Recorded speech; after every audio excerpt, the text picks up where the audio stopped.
Lakers tinalo ng walang Paul George at Joel Embiid. Warriors may nakitang tatlong aral sa panalo sa Jazz at Wiggins delikado sa Butler trade.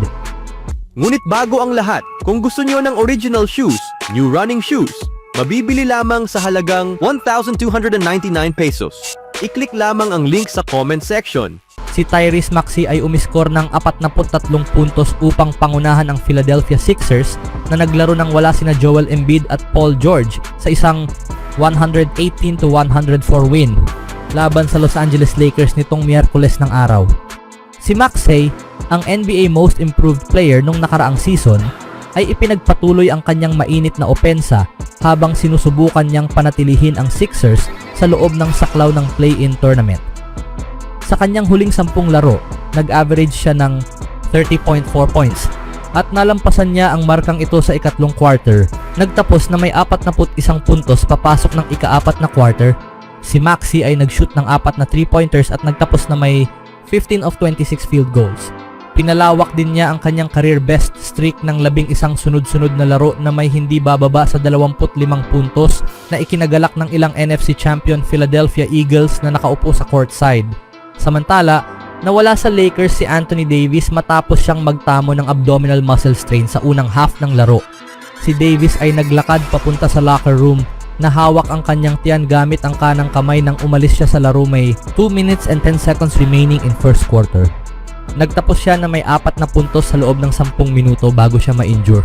Si Davis ay nag-average ng 26.3 points and 12.1 rebounds in 41 games this season for Lakers. Noong Martes, umiskor siya ng 42 puntos at 23 rebounds sa panalo laban sa Charlotte. Samantala, ang forward ng Philadelphia Sixers na si Paul George ay hindi rin naglaro noong Martes ng gabi laban sa Los Angeles dahil sa injury sa daliri, ang ika-15 laro na hindi niya nalaro ngayong season. Si George ay nagtamo ng tendon damage sa kanyang maliit na daliri sa kaliwang kamay matapos itong maipit noong linggo laban sa Chicago. Siya ay muling susuriin bago ang laban ng Sixers sa Huwebes laban sa Sacramento, ngunit hindi inaasahang mawawala siya ng matagal. Sa ibang balita naman, ang hype para sa unang laro ng back-to-back ng Warriors ay hindi umabot sa inaasahang antas sa Chase Center bago dumating ang Oklahoma City Thunder sa Huwebes ng araw. Una, kinailangan munang tapusin ng Warriors ang laban ng wala sina Steph Curry, Draymond Green at Jonathan Kuminga laban sa kulang din sa manlalaro na Utah Jazz. Noong unang nagharap ang dalawang koponang ito sa ikalawang laro ng 2024-25 NBA season, nanalo ang Warriors ng 41 puntos sa Utah, ngunit nitong Miyerkules ng araw hindi naging madali para sa Warriors ang panalo, kinailangang lumaban hanggang dulo upang talunin ang Jazz 114-103. Paano nila nakuha ang panalo? Sa pamamagitan ng 3-point shooting at maingat na paghawak sa bola. Ang Warriors ay nakakuha ng 17 3-pointers, siyam na mas marami kaysa sa Jazz, na nagbigay sa kanila ng 27 punto na advantage. Nagkaroon din sila ng siyam na turnovers lamang. Nakapagtala ng 26 na puntos mula sa 15 turnovers ng Jazz at 25 second chance points.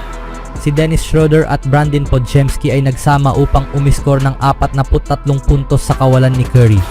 Si Schroeder ang nanguna sa Warriors na may 23 puntos, ang kanyang pinakamataas na score bilang isang Warrior at may 5 of 13 sa 3-pointers. Si Podziemski naman ay may 20 puntos sa 5 of 12 shooting at 4 of 11 from the long range. Ang kanyang pangalawang 20 punto na laro sa season at una mula noong Disyembre 19. Ito ang tatlong mahahalagang bagay sa panalo ng Warriors. Una, injury scare. Sa pagkawala ni Curry dahil sa bilateral knee tendinitis, kinailangan ng Warriors ang iba pang manlalaro upang umako ng scoring load. Isa itong magandang pagkakataon para kay Schroeder at hindi siya nabigo sa unang bahagi ng laro. Sa unang half, si Schroeder ay may 12 puntos, 4 na rebounds at 3 assists sa loob ng 19 na minuto. Ngunit sa ikalawang half, pinakaban niya ang lahat.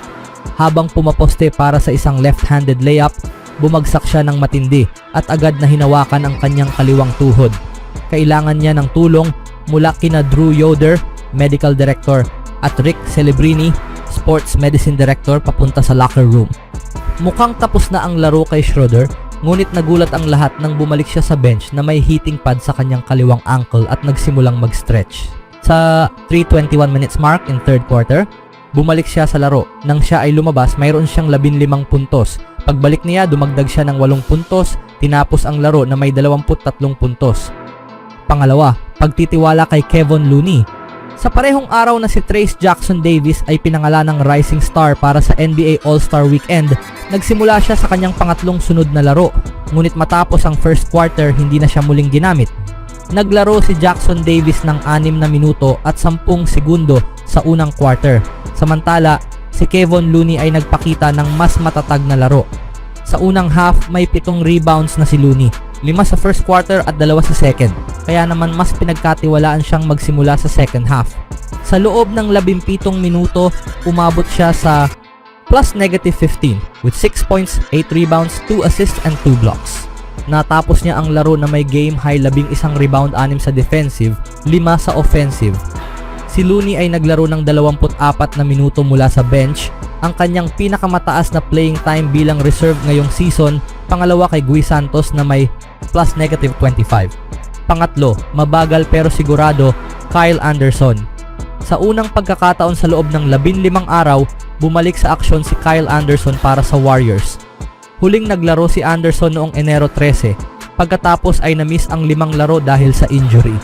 Nang bumalik siya ngayong Miyerkules, hindi siya nag-aksaya ng oras.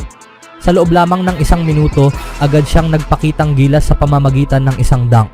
Makalipas ang 3 minuto, muli siyang nakashoot ng isang madaling 2-pointer. Si Anderson ay nagtapos na may 6 na puntos mula sa 2 dunk at 2 rebounds sa loob ng 11 minuto mula sa bench. Bagamat madalas siyang hindi ginagamit, pinatunayan niyang maaari siyang maging mahalagang piraso ng rotasyon. Sa panalong ito, umangat ang record ng Warriors sa 23-23 this season, habang patuloy nilang sinusubukang makapasok sa playoff race. Samantala, Jimmy Butler sa Warriors, malinaw kung bakit interesado ang Warriors. Kailangan nila ng pangalawang scorer na makakatulong kay Stephen Curry sa isang Western Conference na tila open para sa sinumang team. Ang trio ni na Curry, Butler at Draymond Green ay magiging isang malaking banta sa kahit sinong kalaban sa isang best of 7 series kahit pa wala silang home court advantage. Ang problema, walang kontratang kasing laki ng kay Bill ang Warriors na maaaring ipalit kay Butler. Sa halip, kabaligtaran ang kanilang sitwasyon. Wala silang single large cap figure na kayang i-match ang sweldo ni Butler, kaya kailangan nilang pagsama-samahin ang ilang manlalaro upang mapantayan ito. Dito papasok ang unang balakid, si Andrew Wiggins. Si Wiggins ang may pinakamalaking tradable salary sa Warriors na nasa $26 million. Malamang siya ang magiging sentro ng trade package. Ang problema, ang kanyang kontrata ay may visa hanggang 2026-27 season, samantalang gusto ng Heat na panatilihin ang kanilang cap space para sa 2026 free agency class na sinasabing magiging malakas. Ibig sabihin ayaw nila ng pangmatagalang kontrata gaya ng kay Wiggins, ngunit hindi ibig sabihin na walang ibang koponan na kukuha kay Wiggins. Sa kabila ng 2 medyo mahihinang season, muli siyang bumabalik sa kanyang dating anyo ngayong taon. Sa isang liga kung saan laging kulang ang mga quality wing players, malamang na may mga team na handang tanggapin si Wiggins. Ano ang posibleng solusyon? Kailangan lamang makahanap ng isang team na may interes kay Wiggins at maaaring magbigay ng isang asset na gugustuhin ng Heat. Kung makahanap ng ikatlong koponan na maaaring kunin si Wiggins at magbigay sa Heat ng mas maikling kontrata o draft picks, maaaring maisakatuparan ang trade. Posibleng mangyari ito? Oo. Madali ba ito? Hindi rin. Pero kung may team na kayang bumuo ng isang 3-team deal para mapunta si Butler sa Warriors, magiging mas exciting ang natitirang bahagi ng NBA season. Ano sa tingin niyo mga kaibigan?